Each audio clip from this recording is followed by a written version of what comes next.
We would like to start our interview with the first topic of mathematical education.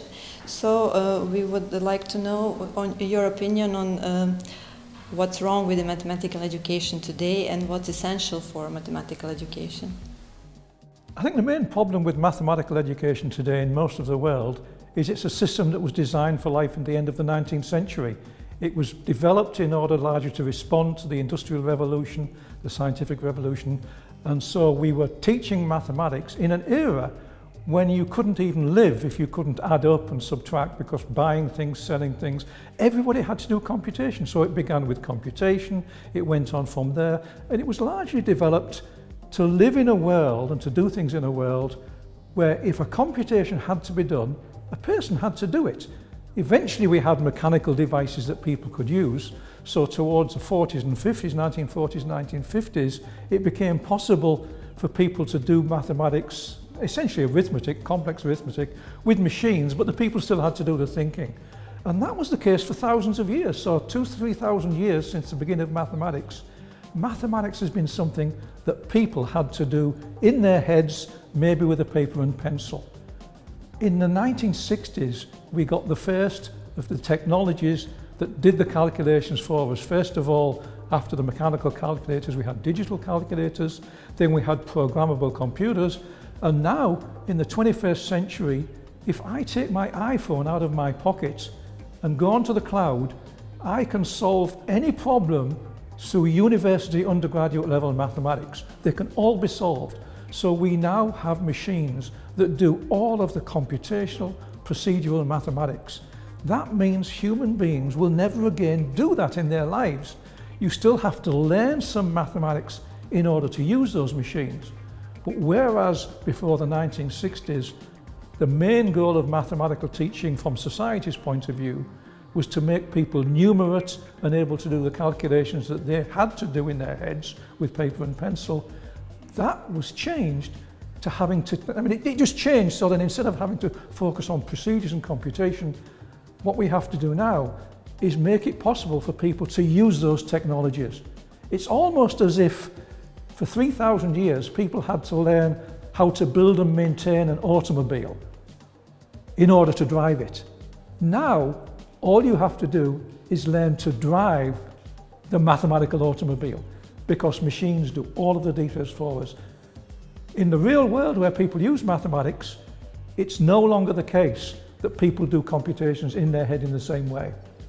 In the real world, people pull out their devices and they do it that way. That's such a different world that the way it was taught for 3,000 years has suddenly gone. But that's such a big change. It's going to take a while for the education community to adjust to that. It's the first major dramatic change in teaching mathematics since Hindu-Arabic arithmetic came into Europe in the 13th century. So today, one way of conveying that mathematical knowledge, which has one important way of mathematical thinking, which is actually what should be learned, could be done by using video games, and your company Brainquake is actually helping with their yours. It's like a sequence of games. Was it trouble? Could you tell us something about that?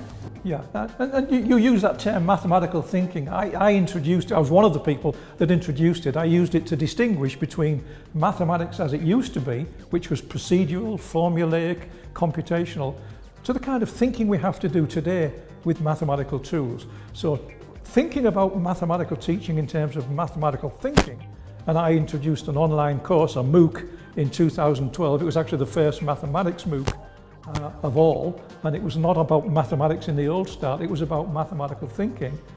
And having introduced that and been thinking about that for many years, based in a large part on work I'd done using mathematics for the US Defence Department, for industry in the UK and so forth, thinking about the way mathematics should be taught for the 21st century, I realised that one of the best ways of doing that, since it involves using technologies, mathematics done today uses technologies, we should maybe be teaching some of it at least with technologies.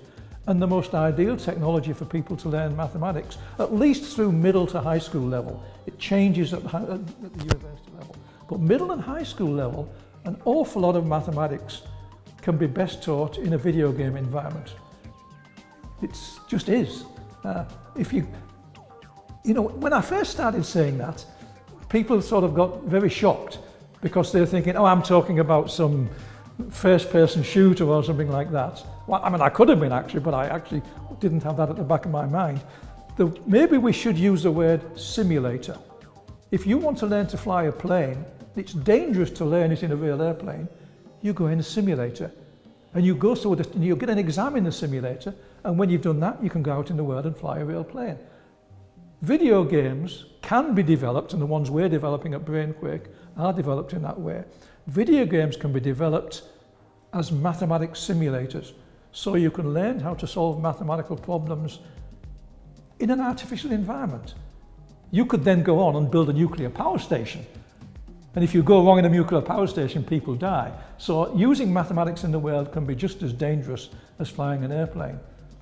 But you can learn it in a simulator, call it a video game, in a safe way. And moreover, it's not just a safe way, but video games are what 97% of kids in the schools do anyway. They're one of their preferred technologies. So you're meeting them in an area they're familiar with. And one more thing that video games have an advantage of is kids are much better at playing video games than the teacher. And it's kind of nice for a kid to be in a domain where, okay, the teacher knows more mathematics than I do, but I know more video games. So it levels the playing field and it motivates the kids. And that's important because a lot of kids get discouraged when they're learning mathematics. Learning mathematics is hard. It involves being wrong 90% of the time. It's not easy to learn mathematics. And one of the problems is, most of the time, even the professionals, you get it wrong. You get it wrong. For reasons that we do understand, but for a long time we're not really understood, getting something wrong in a video game just doesn't feel bad. You don't like it, but it doesn't make you give up. You think, oh, I'm going to try that again. I'm going to try that again. And you do that, and then you get it. That's what mathematicians do when they do mathematics. They think, it didn't work. I'll try again. I'll try again. Video games, everyone naturally does that. So it's an environment tailor-made for learning mathematics. In fact, I actually have made a comment several times that people thought was a joke, but it wasn't. I said, if video games had been around in 350 BCE, Euclid would not have written a book called Elements. Euclid would have designed a video game called Elements, which is how you learn geometry. And I absolutely mean that. He would have done that. His book is so good that he would have known it would be much better if it was a video game. And actually, there's a video game studio in Norway that built a video game for teaching Euclid's Elements. A lot of people are afraid of solving some mathematics problems. They're not afraid of failing in games, but they are afraid of failing in doing math and solving some math problems. So that's why we need to promote science, to promote math. It is the case that after you've learned to do mathematics and solve mathematical problems, and you can't do it for all mathematics, but there's large parts of mathematics where it works very well. After you've been through that process and learned mathematics, transferring that capacity that you've built to paper and pencil mathematics, which you have to if you want to use mathematics in advanced applications. You know, if you went to work for a large computer company, or you went to work for any of the places where you use mathematics, like NASA or an engineering company, you will eventually have to start writing formulas down and doing all of that old stuff. That hasn't gone away. Having played the video games, you've done two things that helps you on that. You've learned how to think mathematically. We know from lots of studies we've done with our Brainquake games that kids learn to do sophisticated mathematical reasoning in a video game. We know that, we've got lots of evidence, it really does work. So the technology gets people to the point where they can solve problems. It also gets them to the point where they accept that failure is just part of an iterative process of solving a problem. They have then done 2 of 3 things necessary to be able to do that with paper and pencil. That last step is not easy. being able to take that and do it on a paper and pencil still causes problems. My own company has been working quite hard and doing research and development to build digital devices that are halfway between a video game and paper and pencil to provide another step. It's not easy to do that, and we're not sure whether the method we're trying will work. We've done some early studies. There are some going on right now in California. We actually do have evidence to suggest that these midway tools actually do help to make that step. But the final step is going to need a teacher. You can learn mathematics in front of a video game. You can do these things we're helping with, but to take that last step to being able to do mathematics in a traditional way, that's going to need a good teacher. Teachers are not going to go away. Please tell us, why are certain scientists against the science promotion? I started doing science popularisation I was in the UK, actually. I went to California in '87. This would have been in the early 1980s. I started writing a column for the Manchester Guardian newspaper, or the Guardian as it was called in the UK, in 1984, I think it was. Yeah, I think that's right. And in those days, it actually was unpopular. I mean, many of my colleagues thought, you just don't do that. I think they felt that there was a sort of a historical tradition of mathematics, and they're right, it's got thousands of years, that it was an honoured and revered subject, and it was, I think they felt that it was, you just really shouldn't be trying to trivialise it. Now, I actually wasn't trivialising it, I was trying to explain it in simple language so people could understand the complexity. I wasn't trying to dumb it down, I was trying to provide a way that brought everybody else up to understand it. So I used to resent when people said it was trivialising it. But I think it was driven by this feeling that, you know, mathematics deserves respect. You know, my attitude was, if it deserves respect, you should feel comfortable playing with it and making fun of it, because that helps engage people. That's now changed in the UK, it's changed in the United States.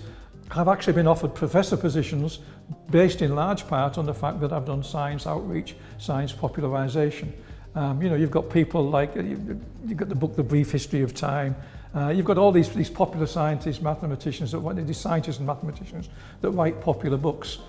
So it's now widely accepted and no longer looked down at, certainly in the UK, certainly in America. In fact, I think in the English-speaking world, it's now not only accepted, but any successful mathematician or scientist in the English-speaking world will be inundated with publishers asking them to write books. There's an appetite for that, and it's a huge appetite.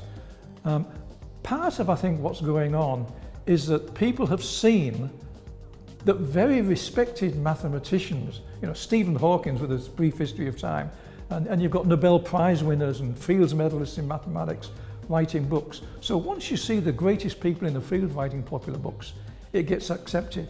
And that now is the case in the English-speaking world. But to the best of my knowledge, it's also the case in Russian-speaking world. Russian mathematicians have always written popular books. They've always done that. But there's a phenomenon about, there's an issue about the extent to which those books get read. Books written in English, because of the way the publishing industry is working, books in English almost always get translated into other language. So people like me, I can write a book in English, and within a few months, there's an Italian version, there's a German version, there's a French version, there's a Serbian version, and on it goes. So that goes that way. It's much more difficult in the other direction.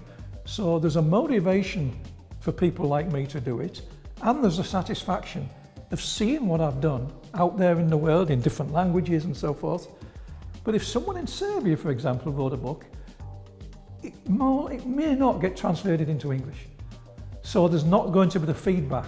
So if I was a mathematician in Serbia, say, I don't think I would have the same urge to do it, because I wouldn't see the success. Mathematicians and scientists, we are part teachers. We like to teach people, we like to reach people. It gives us pleasure to do that. We enjoy it, we want to make other people enjoy it. I've always felt that way. And so I've always felt the urge, but I wouldn't have kept doing it if I didn't meet with success and get my books read and reviewed and talked about. So, you know, I think it's not an accident that most of the popular science books begin with an English book. written by people in England, the United States, Australia, and so forth, and then they get translated to other languages. You know, and some of the Russian ones are now been translated into English. You could now buy copies of I mean, people eventually realised that there were some very good things written. So, you know, going back to your original question, it's not the case that universally scientists are against popularisation. It used to be in the UK and America and so forth. It's no longer the case. It's now accepted and encouraged. And I've been given prizes by the American Mathematical Society, the Mathematical Association of America, for writing popular books. You know, people just like that these days. But that situation has arisen, I think, in large part because of the way the publishing industry works and the domination of the English-speaking population. But it's interesting to notice that a lot of math expositors actually are coming from UK and from Australia and not from America. How come? Yeah, that's true. I mean, given that there's 53 million people in the UK and there's maybe 7 or 8 well-known math popularisers, there's 320 million people in the States and there's maybe only 4 or 5 math popularisers. It's the domination of England and Australia is interesting. I think in large part it goes back to the 19th century when it was part of the tradition and the culture in England that scientists and mathematicians did regularly give public lectures. Now these were not accessible, I mean kids would have trouble following them, but there was this tradition, Michael Faraday and so forth, the early scientists, of giving popular talks. You know, that goes back, as I said, to the 19th century, maybe even to the 18th century to some extent. So, but certainly the 19th century, it was part of the English tradition that scientists gave popular talks and popular lectures, which really meant they were scientific lectures for the general audience. I mean, the BBC television has had the annual Christmas lecture series for science. When I was a small child, I used to watch these famous scientists on English children's television giving these lectures. These were hour-long lectures with people writing on blackboards and things. It was university lectures, but done for the general population. So everyone in the post-war, the 1950s, 1960 baby boomer generation growing up in England, we all in our childhood were surrounded by these gods of science. These were famous scientists on the TV, talking on television and writing articles and books and publishing in magazines. So we were all surrounded by that. That didn't happen to the same extent in the States. I mean, it happened in England because you had public television. It was the BBC. Then in Australia, it was ABC that did the same thing. There's this incredible tradition in the public television stations of the UK and Australia of science programs. They influenced the generation and they made that possible for those people to reach a generation. In the States, they didn't have the same system. Television began as a commercial enterprise, and science popularisation does not make money. You're not going to make a lot of money. Even if you write a best-selling science book, you will not be able to buy a house with it. You'll be lucky if you can buy a small car if you have a best-selling maths science, popular science book. So it's not about making money. So it's only more recently, since public television was introduced in the States, I think in the 80s or thereabouts, that provided a vehicle for people in the States to do the same kind of thing. And it's happened. But kids growing up in America did not grow up in a culture where science popularisation was all around them. Why did I do it? Because as a kid, I watched those programs, I read those books. It helped turn me into a scientist, into a mathematician. That was part of my childhood. I thought, wow, that was so great. I remember how I felt having these famous scientists speak to me and write books for me. I think, I want to do the same to the next generation. It's a natural thing, it's like parents. You just want to do the same thing. So all of us growing up in the UK and Australia in particular, experienced it as kids through the television, and then we extended it ourselves, we did it ourselves for the next generation. The United States is a whole generation behind. I think it's as simple as that. The ones that grew up since PBS was around, who will be just coming out of the universities with doctorate degrees around now and have been for the last 5 or 6 years, my guess is we'll see quite a few of those doing it. And in fact, There are some of those already. One of my good friends is a guy called Jordan Ellenberg at the University of Wisconsin. Very good writer. He's maybe one of the first in that generation that are coming out of the universities having been exposed to television coverage of science and mathematics. And I guess it has something to do with the world being a global village, because your generation, as you mentioned, the state of affairs in UK, you had something as experience which is not today maybe to that extent influencing, because you've witnessed first steps of the man on the moon. And you said that it made you wanted to become a scientist. Yeah, looking back on my life, I was born in 1947, 2 years after the Second World War. I'm beginning to feel that way. Okay, so looking back on my career, I was incredibly lucky to be born exactly then. Now, why would I say that? Because 1947, after the Second World War, England was technically it won the war, but it was broke. It had no money. It was in huge debt to the United States. There was rationing. There was, I mean, it was just, you know. But the point was, at the end of the Second World War, and, you know, a similar situation was in Germany and the rest of Europe. Things couldn't get any worse.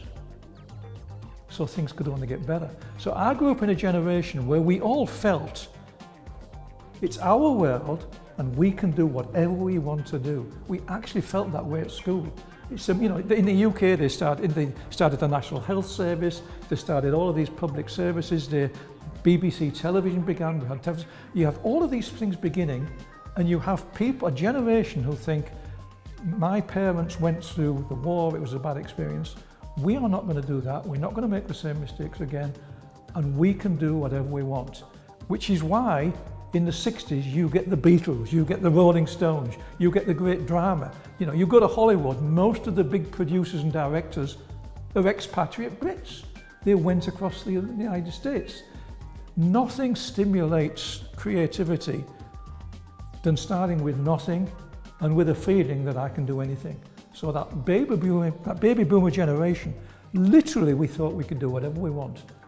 And if people said you can't, we put a finger up. I shouldn't do that on a video, but we put fingers up and we said, we're going to do it. And we did. You know, we weren't better or worse than any other generation or anybody else on the world. We were fortunate in growing up in that environment, which was able to support us in doing it. So it wasn't just that we said we'll do it, but our parents and grandparents and the whole society said, please do it.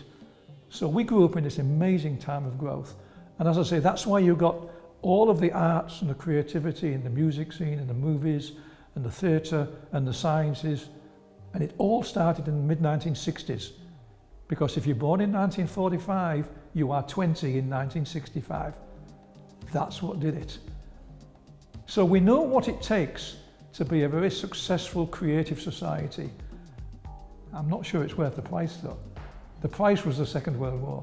And going to the moon, which was when the United States becomes big, that was the Cold War. You know, the threat of annihilation tends to make people creative. I mean, actually, lots of philosophers have said that, right? The most creative people, the most creative philosophy, the most creative writing is in times of great stress. Think of all the great Russian novelists. Well, you know, if you were growing up in Russia in that period, what else are you going to do? It's one of these paradoxes, is that this incredible stress that people go under creates enormous creativity. My entire career I've been surrounded by people aged between 18 and 25. So one of the nice things about being a university professor is you never grow old, you never stop being a child. Which is why I never wanted to leave universities. I've done lots of things outside the universities. I actually picked a career, academia, mathematician, scientist, that allowed me to remain a child my entire career. I was very fortunate in being able to do that. I mean, you see the same thing with people going to the theatre, the movie directors, you know, the 60s, 70s, 80s, they still make movies. You don't have to sort of go down with the society. There are 3 books translated in Serbian now. The first one is about mathematics gene. is there a mathematic gene or not? Do we need to be talented to do math or not? Yeah, so the title of the book, The Math Gene, I was using that as a metaphor because one of the points I was trying to make was that the ability to do mathematics is in our genes. It's genetically inherited. It's part of us. But as I say quite early in the book, there is not a single math gene. It doesn't, in fact, that's almost always the case for most of these things. Sometimes we can identify particular genes that are triggers for particular capacities. So there are some things you can call the gene for this, the gene for that. There's the NR2B gene, which I think is supposed to make you intelligent and creative. There's these various things, and there's some truth to that, and that's why we can do genetic engineering. But mathematics is, I mean, I'm convinced that there is no single gene. There's no evidence to suggest that there is, and there's plenty of evidence to suggest there isn't. But I did use that title as a deliberate strategy, because certainly people do talk about, they'll say, in the UK at least, in the English-speaking world, they'll say, oh, I can't do mathematics, I don't have the math gene. Well, that's a cop-out, basically. They do have the math gene, they've got the same aggregate of genes that you need overall to do mathematics, because what mathematics is, in its essence, is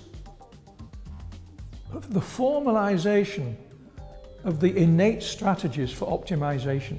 Natural selection works by optimization, evolution by natural selection, and so in order to survive, all creatures have to optimize life in their niche, in their environment. And in the human environment, because we have language, we have the ability to collaborate and cooperate, predict the past and the future and so forth, because we have that sophisticated reasoning and communication system, in humans, we can take our innate optimization skills and turn those into something precise. If we take our communication skills and we use our brain, we develop modern language. If we take our optimization capacities and we optimize, we get mathematics. So mathematics, ultimately, when most mathematics is used in the real world, the biggest single problem mathematics is applied to, by far, is optimizing. Google optimizes search. Amazon optimizes sales of whatever it is you want. UPS and FedEx optimize routing packages around the world. They all built incredible algorithms, mathematical algorithms, in order to build their companies. And going back through history, mathematics, calculus was invented to optimize various things. So mathematics is what you get when you take the innate skills for optimization, survival, that's been built in over hundreds of thousands of years of evolution by natural selection. When you take those capacities and you formalize them and get mathematics, you've simply taken something that's in the brain.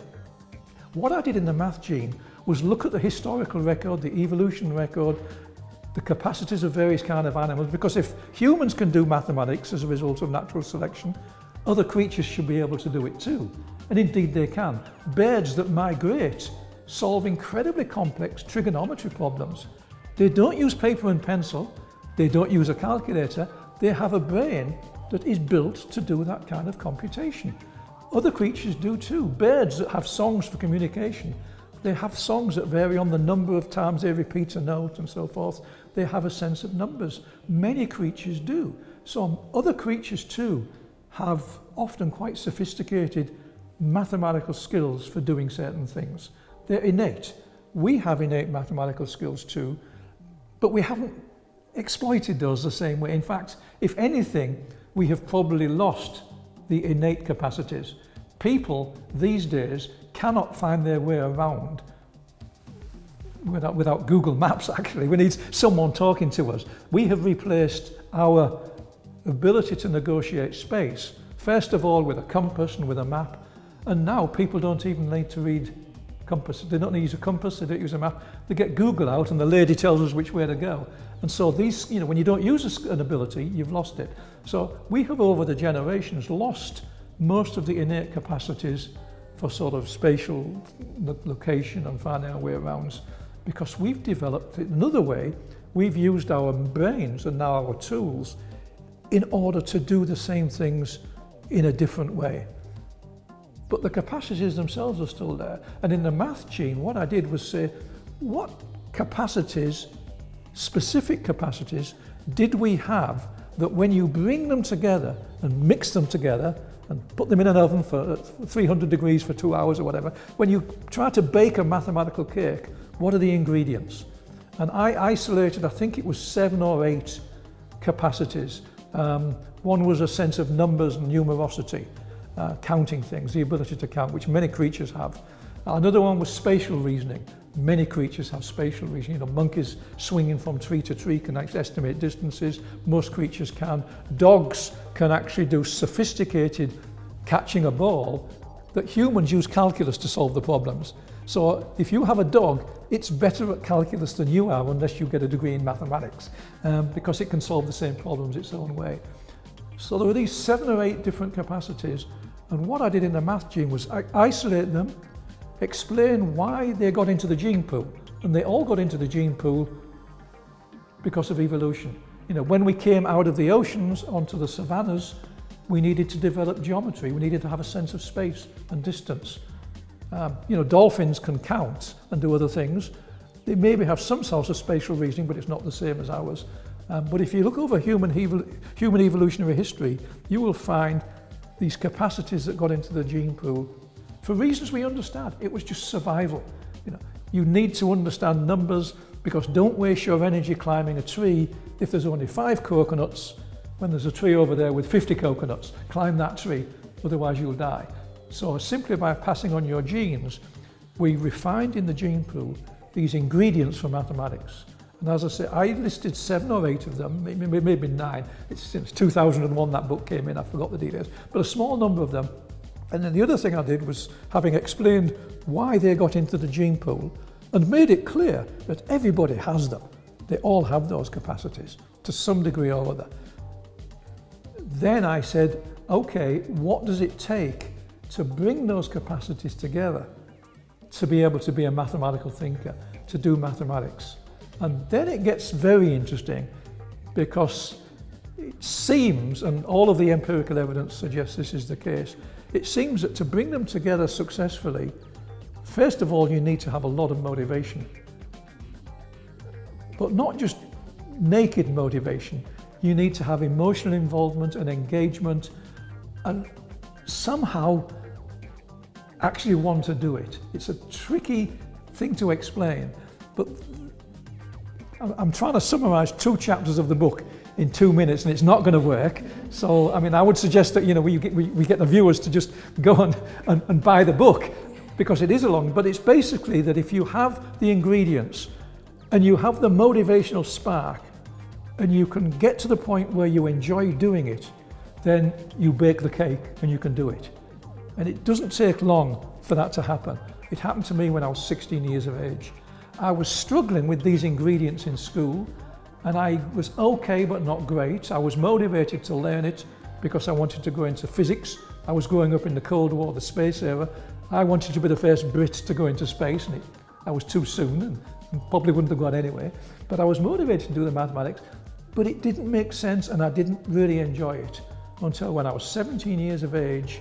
There was the spark, and then I became a mathematician in like 3 months.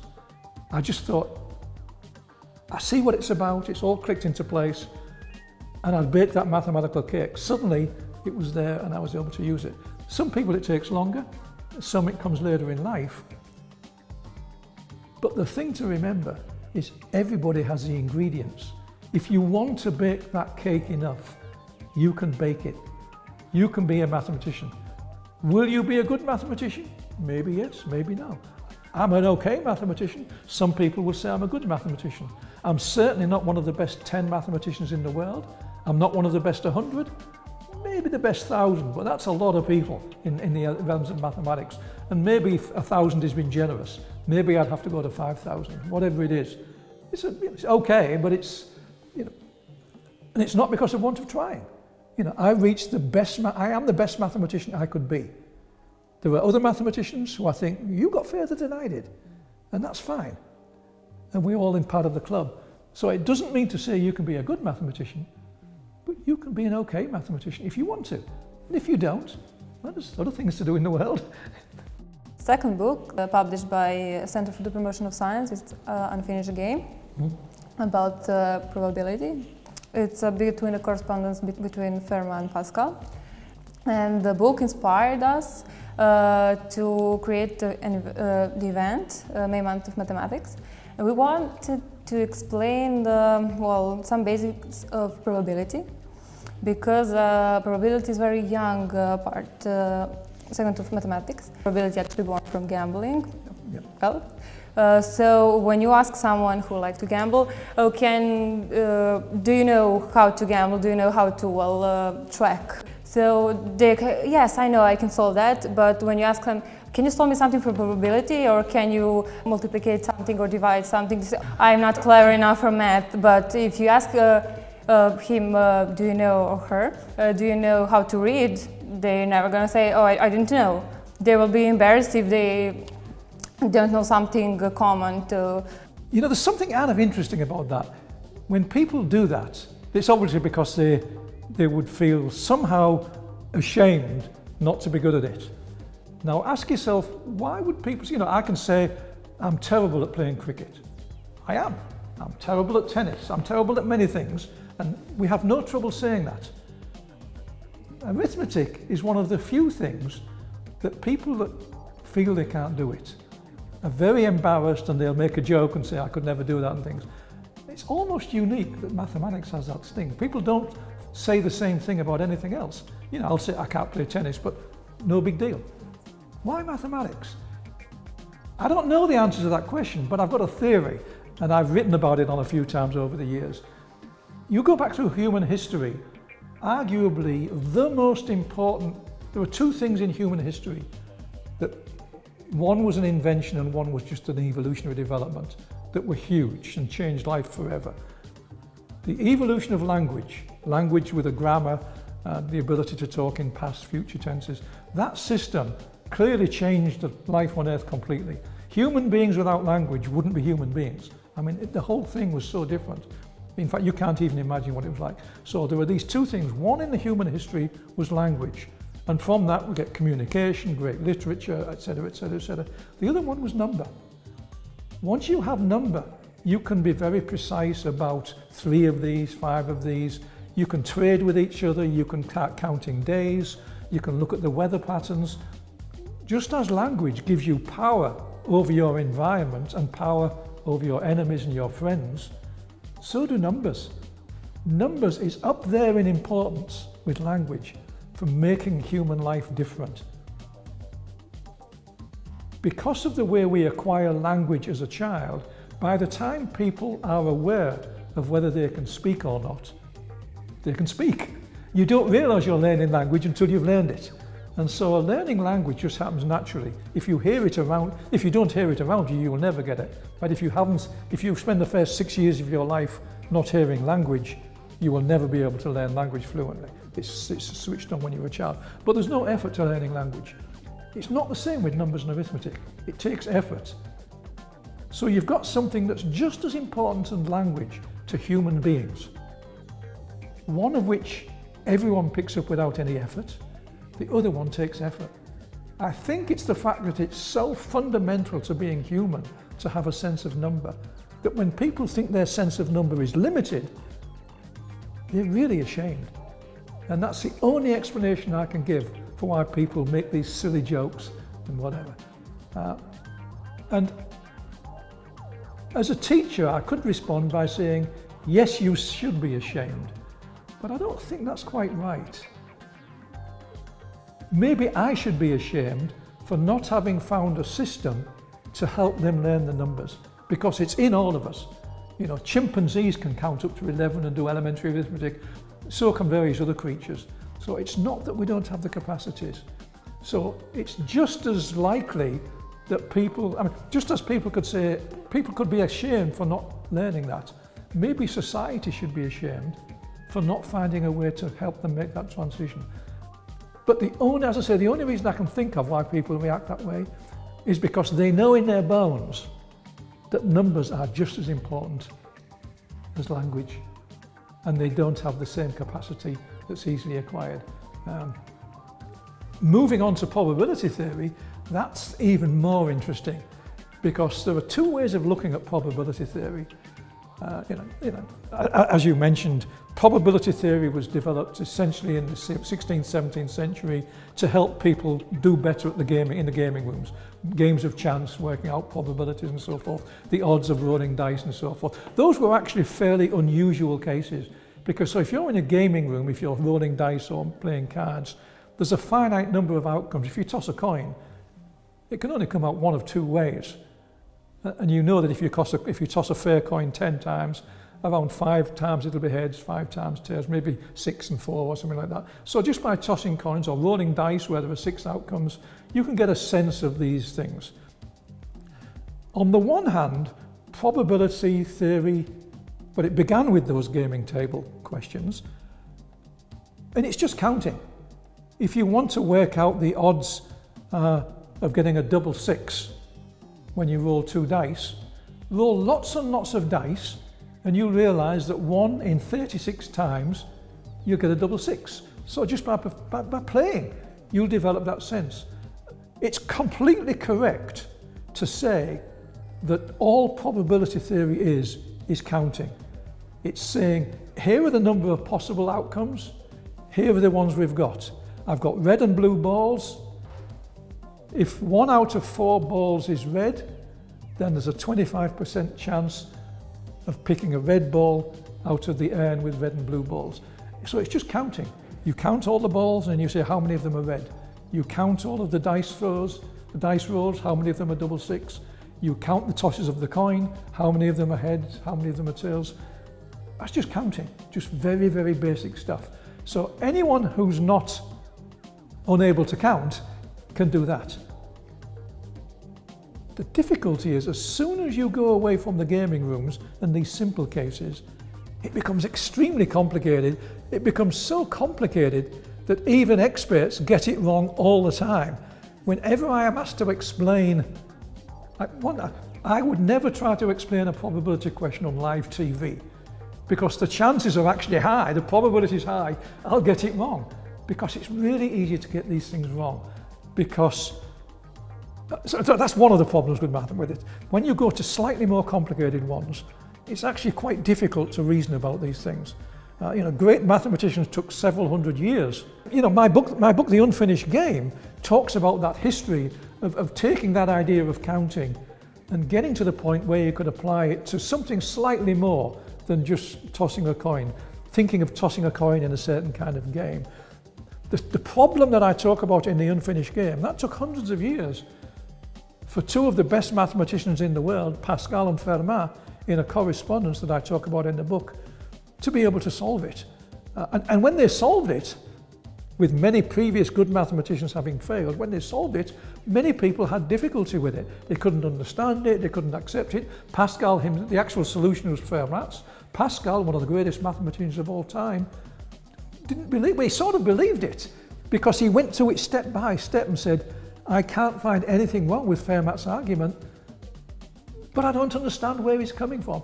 And yet all Fermat was doing was counting.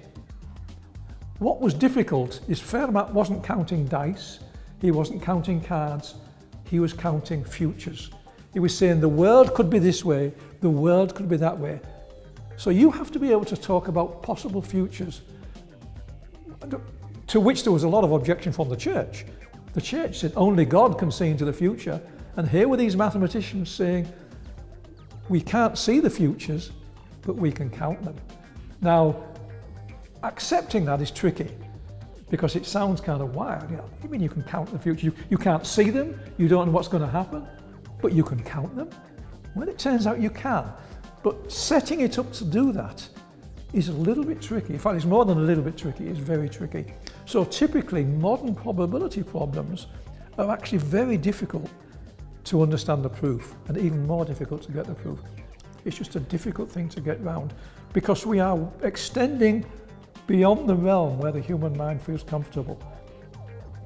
The human mind is fine counting things, measuring things. We're fine in 1 dimension, we're fine in 2 dimensions, we can think in 3 dimensions.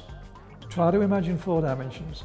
Can't do it. You can do the mathematics, but the mathematics is sort of tricky. You have to rely on the mathematics. The same is true when you look into the future. The mind doesn't want to go there. The mathematics will take you there. The power of mathematics and the precision of mathematics, the reliability of mathematics, you can go there, you can do that, and the mathematics will be correct if you do it correctly, but you can't rely on your intuitions. The same happens with dimensions. Our intuitions about 4, 5 and 6 dimensions are hopelessly wrong. Many of the results about 4 dimensions, 5 dimension geometry are totally wrong. They mislead us. The same with the probability theory in the future. So one of the problems with probability theory is that even though it is just counting possible outcomes, setting it up to get the right answer when those are outcomes in the future, that's not easy. And you've got to be very careful, and you have to avoid talking about it on live TV, because you probably get it wrong in the moment. And there's one other reason why probability theory is problematic, and it is problematic, because all of these examples from the gaming room are based upon the fact that you could do the same thing hundreds of times. You could throw 2 dice 1,000 times, or you could get a computer to simulate it 1,000 times, and you can literally just count the answers. You could just do it and count them. But what about predicting tomorrow's weather? Tomorrow hasn't come yet. You can't count tomorrow's weather. So what do people say when they see, if you go and ask someone who forecasts the weather and say, you say there's a 50% chance of rain tomorrow, what does that mean? What they will say is, if there were 100 days exactly like today, and we can look at the historical record, we'll go back through history and we'll find 100 days that look just like today, and we'll see in how many of those days was the next day, did we get rain? And if they find the answer is 50 out of 100, they will say the probability of rain tomorrow is 50%. Now we all know that either it will rain tomorrow or it won't. So when tomorrow comes, the probability is either 0, it didn't rain, or it's 1, it did rain. There was no halfway, it was never a half. When tomorrow comes, it's either 0 or 1. Yet today, it's a half. It's only a half because if we had 100 days exactly the same as today in the historical record, tomorrow a half of them turned out to be that way. Now, okay, we can buy that, I think. Do you accept that? Because if you accept that, do not buy a second-hand car from me, because I've just led you and fooled you, right? Because today is a unique day. That argument is probably correct. With probability 1, that argument I just gave you is correct, but actually it's not correct. It's not logically correct. I've actually just led you down a plausibility argument, which is not quite right. And this is why probability theory becomes really tricky, because what probabilities do when used this way is the probability isn't about the world. It's not about raining and not raining tomorrow. When I say the probability of rain tomorrow is 50%, what I'm doing is giving you a degree of confidence in an opinion or a fact. I'm saying you can feel, well, but if it's 50-50, you would take your umbrella, because you know, I mean, most of us, unless it's less than 5%, we don't go along with that. So when you apply probability theory in these real world situations, what the probability theory is about is assigning a numerical confidence in your own beliefs. This is why probabilities can change over time. You know, you go through the airport, and today, last week, it was threat level yellow. It means, you know, there's a slight range. Then tomorrow, suddenly, it's orange. The day after, it's threat level red. What that means is that the intelligence service has information that makes them revise their confidence. And so probabilities literally change over time. Which means if you still think of probabilities in terms of tossing coins or rolling dice, you're going to have a lot of trouble, because it's not about the world anymore. If it's about the world, you can count. If it's about the future, the probability is only reliable as a measure of confidence in something happening. So it's talking about our psychology. What we've done with probability theory is apply mathematics to the degree that we trust our own beliefs. That's kind of wild, but that's where it is.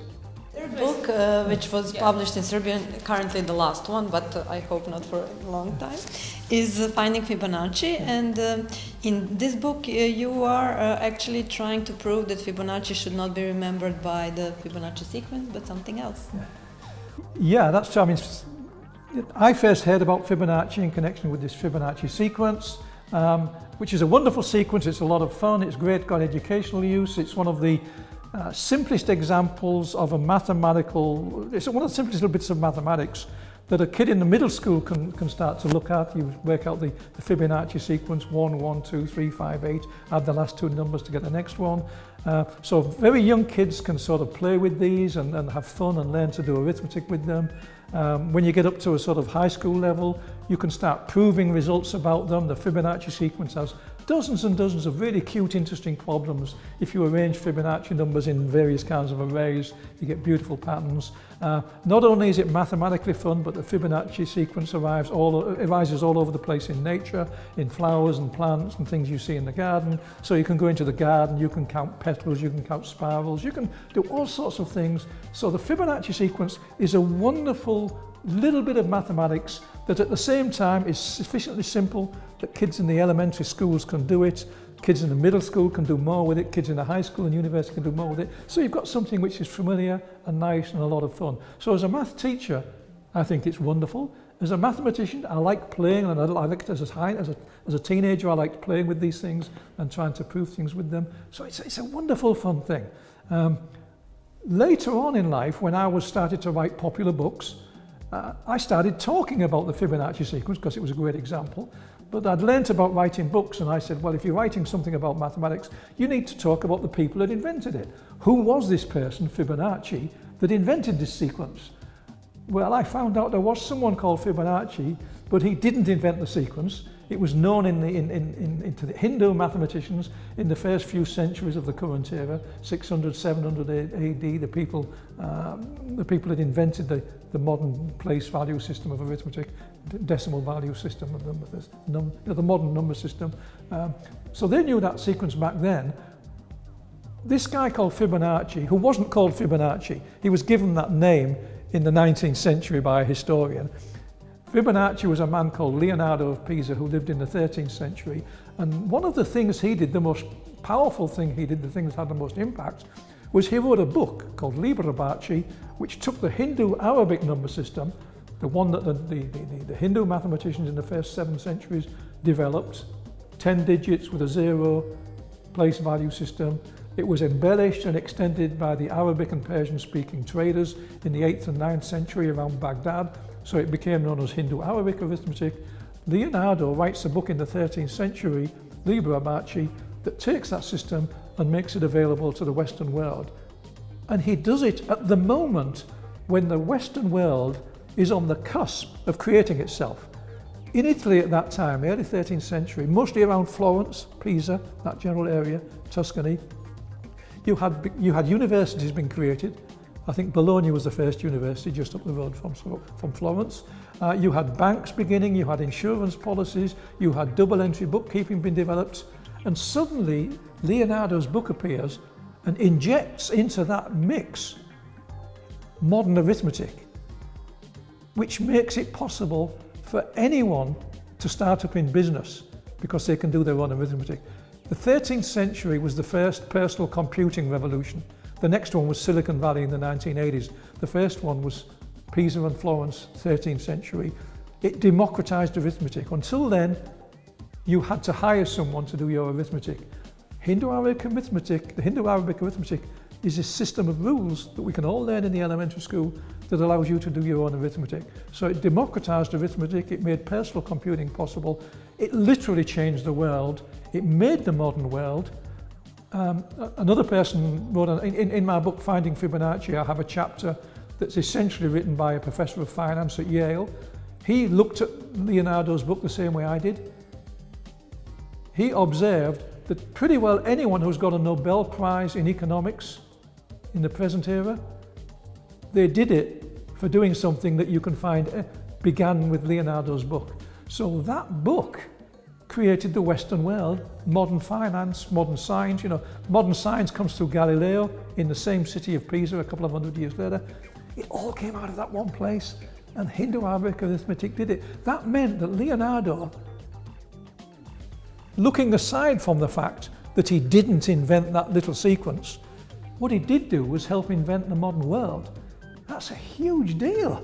It's enormous, and yet we don't remember him for that. In the book, I explain why. Your book is your way of fighting the fake news, actually, because that's the fake news. Yeah. So the opinion that people have today that the Fibonacci sequence was invented by Fibonacci, that's one of the world's first pieces of successful fake news. And in fact, my book, Finding Fibonacci, in a way is saying, you know, this was the first case of fake news. In fact, it got much worse because that sequence was so cute that it gave people a sense that they really could do arithmetic and mathematics and things. And so they started in the 19th century. People started writing books, making claims about the Fibonacci sequence and about a thing called the golden ratio, which is connected to it, which were not true.